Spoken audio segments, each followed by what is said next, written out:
I'm in northern Israel, on the campus of an educational foundation called Givat Haviva. Here and in nearby towns, I've been seeing a remarkable and important program aimed at developing understanding among the citizens of Israel. The story you're about to see grew out of this program. It's a small triumph with great potential. Over the years, we have heard a lot about planting trees in Israel, about putting down seeds for the future. In this short film, you'll see a seed which has been planted, one that I hope will grow to benefit all the people of Israel.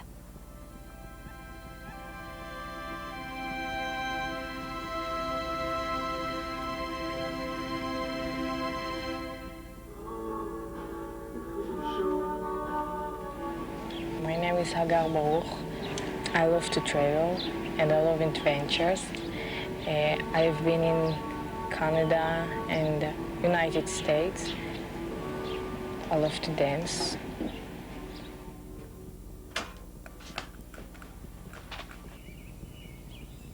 Hagar is 15 years old and Jewish.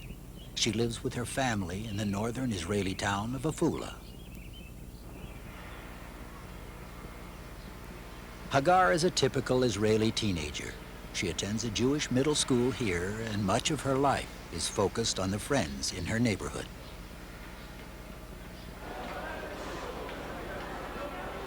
Today, however, she's going to visit a friend in the neighboring town of El Fahim. Although it's only a short bus ride away, the trip is one that few Jewish Israelis would make.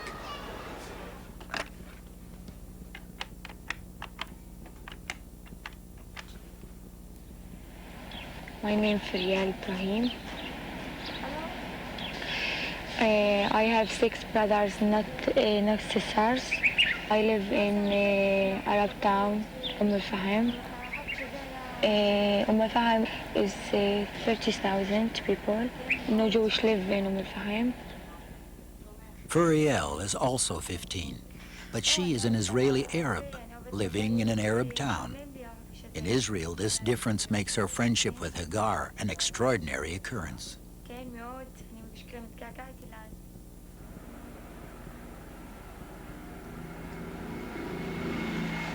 In the bus, I meet many Arabs.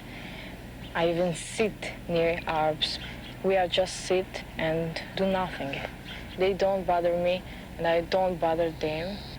Sometimes I looked at them and I see that they are people like me, but I never talk with them. In Israel, Jews and Arabs seldom socialize with each other. They may encounter one another on the street or in workplaces, but they rarely come together as friends or equals.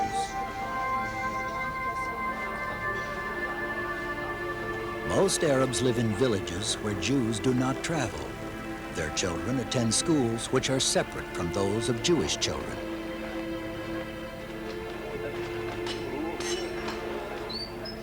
Arabs are 1/6 of Israel's total population, over 700,000 people. They are Israeli citizens, they pay taxes, and vote in the country's local and national elections. And yet, they maintain an existence separate from the country's Jewish population.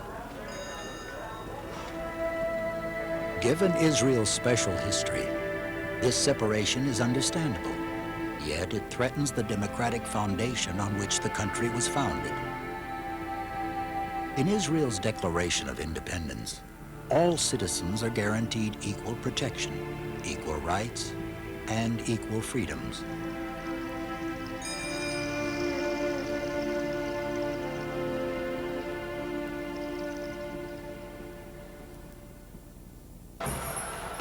During the mid-1980s, there was an explosive tension building between Israel's Jews and Arabs. The separation between them, in place since Israel's founding, was now causing upheavals throughout the country.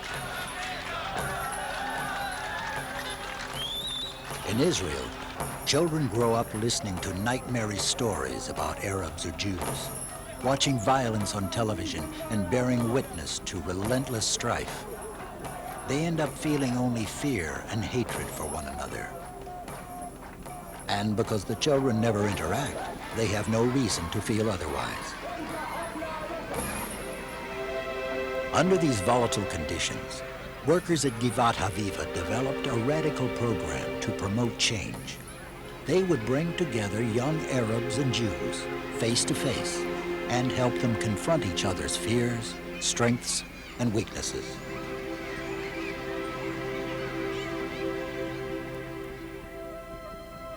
Founded by the Kibbutz Artsy Federation in 1949, shortly after the establishment of the State of Israel, Givat Haviva was originally named after Haviva Reich, a young kibbutznik who lost her life in the fight against Nazism. 40,000 people come each year to the 50-acre campus in northern Israel. There is a Center for Peace Research and Conflict Resolution, which draws Arab and Jewish leaders from all over Israel.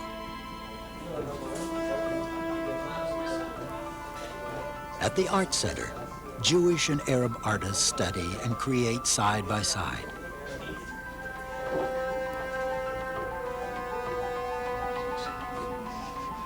At the Center for Arabic Studies, Jewish students can spend a year learning Arabic and Arab culture. New immigrants are offered an introductory class on life in Israeli society, which is taught by both Arabs and Jews. And there are world-renowned archives for Jewish and Arab documents, open to scholars for general study. Givat Haviva's Institute for Arabic Studies is equally staffed, half Jew, half Arab, in order to encourage Arab and Jewish communities to participate freely in the programs without fear of bias or condescension. The culmination of the Institute's efforts to help young Israelis was children teaching children. I can maybe define the main goal in a sentence which is better said in Hebrew rather than in English, but I'll say it in a minute in English, and that is להכיר את ולהכיר ב. Namely, to get to know each other and to recognize in each other, in the legitimacy of the other, that he's got a place just like yourself, and to try and work out how this is going to happen. Yes? So what we do, we try and make children and their teachers alike meet each other, get to know each other, really listen to each other, see the reality more or less in the other person's eyes, so as to see, to experience what he's experienced or she, and then finding a place in your heart, in your country, in your politics or whatever, also for the other. The project works basically by approaching two classes in neighboring schools, Arab and Jewish school.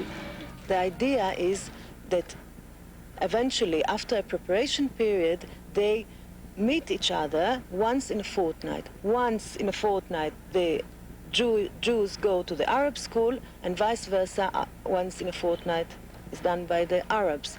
In between, they're staying in their home classes, processing what happened, how they feel about it, and preparing the next meeting.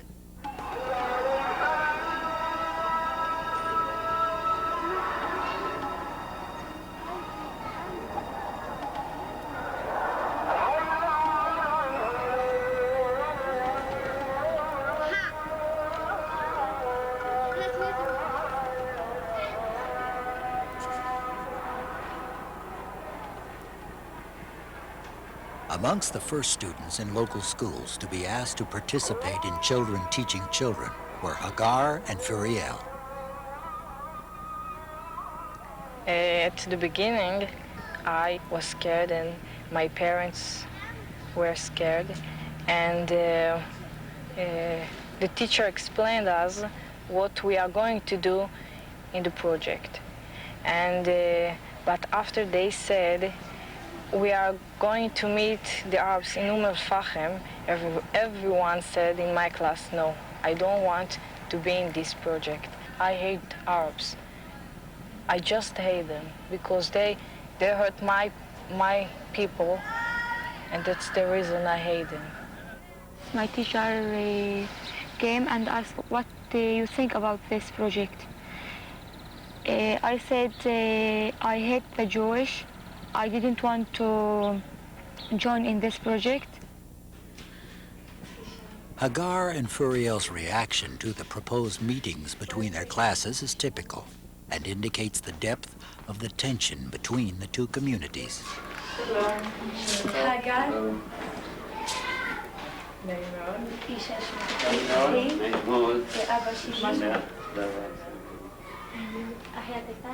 But in Furiel and Hagar's case, the students and teachers overcame their objections and began working together. The other thing that is important to realize is it is not just the children who are involved in this process, but their teachers. They come to meet each other and make themselves a team, and they meet once in a fortnight also. The first encounters between the two classes are designed to confront basic communication problems. Each student starts out with a language barrier, in addition to their cultural and emotional differences. It's the teacher's task to encourage the children to interact. This often takes the form of simple games at first and evolves into more serious projects.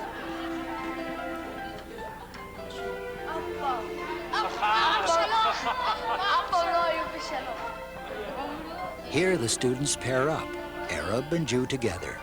They're given language exercises with which they literally teach each other.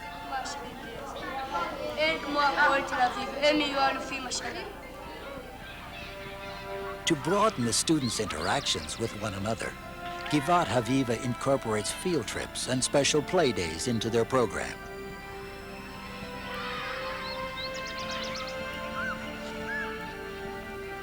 Recently, a large group of children had a picnic in El-Fahim, the Arab town in which Furiel lives. And in the summer of 1991, another group traveled together to Spain.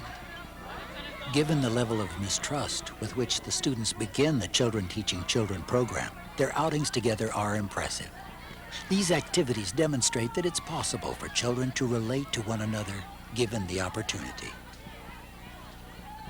Our main concern is not to say that there's no conflict. Our main concern is to bring the conflict into our lives, but in a more balanced way, in a more complex way, in a way that the children and the teachers can handle it, can confront it, can look at it from various points of view. We don't try and say to the children there's no problem, that there are no problems. We say there are problems, but maybe we can handle them. Maybe we can try and do something about them. Each one in his own way, but in a more rational way, only once we sort of worked out our feelings about it. Givat Haviva works with over 1,000 students a year in Children Teaching Children. Like Hagar and Furiel, these students started the program with classroom meetings and studies in their own schools.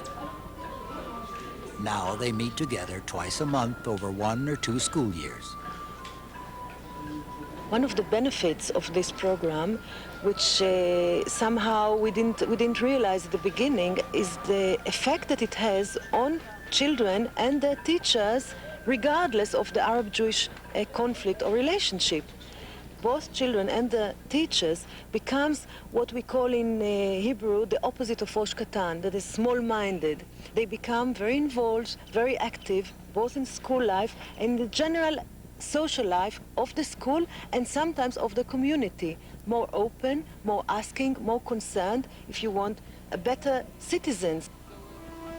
By encouraging a free and open dialogue between historical adversaries, Children Teaching Children is fostering an atmosphere of democracy among its participants. Closed school systems and communities are beginning to open up, just as the students and the teachers do. This is a side benefit of the program, which wasn't anticipated by Givat Haviva's staff. The program is most effective because of its intimate one-to-one approach, but the process can be arduous and frustrating. Sometimes I don't know why I'm doing it, but especially at the end of the day, when I'm tired, when I'm frustrated, when I see things around me, when I see what we do, and I see the general context in which we live. But if I really have to answer it, I can answer it in many ways, but I'll try to say it shortly because I'm Jewish, and because of my heritage, and because I've learned what happened to my people in the past, and I cannot be a Jew in Israel while I know that there's another people who hasn't got the same right as me. And this is something which is very deep in me, because this whole conflict is going under somewhat similar conditions that my parents felt when they were in Poland. Hagar and Furiel have graduated the Givat Haviva program, but they stay in touch. They know they disagree on many important issues, but their friendship is stronger than what separates them. The most important things that I got in this Haviva project, that I learned to know the other side. Before Givat Haviva project, I knew only the Jewish side. Now I learned the Arab side. In Israel, it's a problem because between the two peoples in this land didn't understand one another, like I and Hagar. We are two human beings. The only thing that between us that she is Arab and I'm Jewish.